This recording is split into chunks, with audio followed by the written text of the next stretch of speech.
আজকের ভিডিওতে আমরা জানব বাংলাদেশের সেরা 10টি দর্শনীয় স্থান সম্পর্কে। তো চলুন শুরু করা যাক।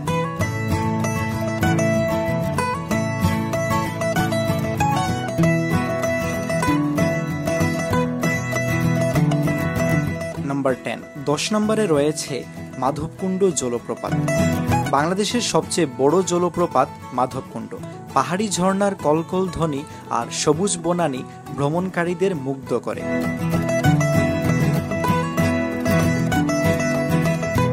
নাম্বার 9, 9 নম্বরে রয়েছে পাহাড়পুর বৌদ্ধবিহার। পাহাড়পুর মহাবিহার দক্ষিণ এশিয়ার অন্যতম গুরুত্বপূর্ণ প্রত্নতাত্ত্বিক স্থান।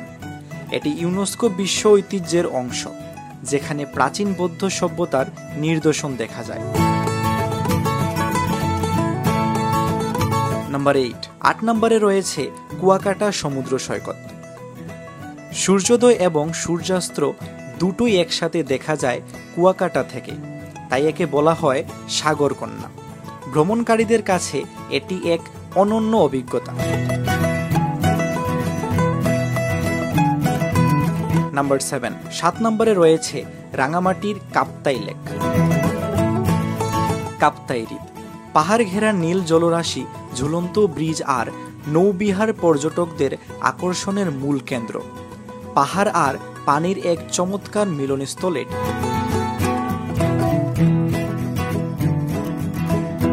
নাম্বার 6 নম্বরে রয়েছে মহাস্থানগড়। বাংলাদেশের প্রাচীনতম নগরী মহাস্থানগড়। এটি ছিল প্রাচীন পুণ্ডনগরীর রাজধানী। ইতিহাস ও প্রত্নতত্ত্ব প্রেমীদের জন্য মহাস্থানগড় এক অসাধারণ স্থান।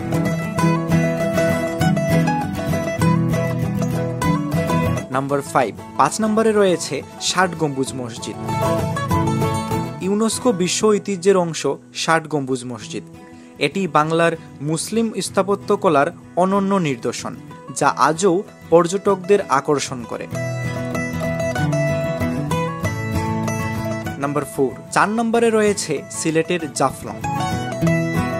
মেঘালয়ের পাদদেশে অবস্থিত জাফলং। পাহাড়ি ঝর্ণা আর স্বচ্ছ নদীর জলে ভেসে থাকা পাথরের দৃশ্য এখানে প্রধান আকর্ষণ। ভ্রমণপ্রেমীদের জন্য এটি এক স্বপ্নের স্থান। নাম্বার 3 নম্বরে রয়েছে সাজেক ভ্যালি। মেঘের রাজ্য সাজেক ভ্যালি। সবুজ পাহাড় আর নীল আকাশের মিশেলে সাজেক যেন স্বর্গের এক টুকরো। সকালে কিংবা বিকেলে সাজেকের দৃশ্য আপনাকে মুগ্ধ করবে। নাম্বার 2 নম্বরে রয়েছে সুন্দরবন। বিশ্বের বৃহত্তম ম্যানগ্রোভ বন সুন্দরবন। রয়্যাল বেঙ্গল টাইগারের আবাসস্থল। ঘন জঙ্গল, খাল, বিল আর কুমিরের রাজ্য এই বন ভ্রমণপ্রেমীদের জন্য এক ভিন্ন রোমাঞ্চ। নাম্বার 1 নম্বরে রয়েছে কক্সবাজার সমুদ্র সৈকত। বিশ্বের দীর্ঘতম সমুদ্র সৈকত কক্সবাজার প্রায় 120 কিলোমিটার জুড়ে বিস্তৃত। সমুদ্রের গর্জন আর সূর্যাস্তের মনোমুগ্ধকর দৃশ্য উপভোগ করতে প্রতিদিন হাজারো পর্যটক এখানে ভিড় জমায়। এই ছিল বাংলাদেশের সেরা 10টি দর্শনীয় স্থান। অবশ্যই মন্তব্যে জানাবেন আপনি কোন জায়গায় গিয়েছেন আর কোন জায়গায় যাওয়ার ইচ্ছে আছে। ভিডিওটি ভালো লাগলে লাইক দিন, চ্যানেলটি সাবস্ক্রাইব করতে ভুলবেন না। দেখা হবে পরের ভিডিওতে। ধন্যবাদ।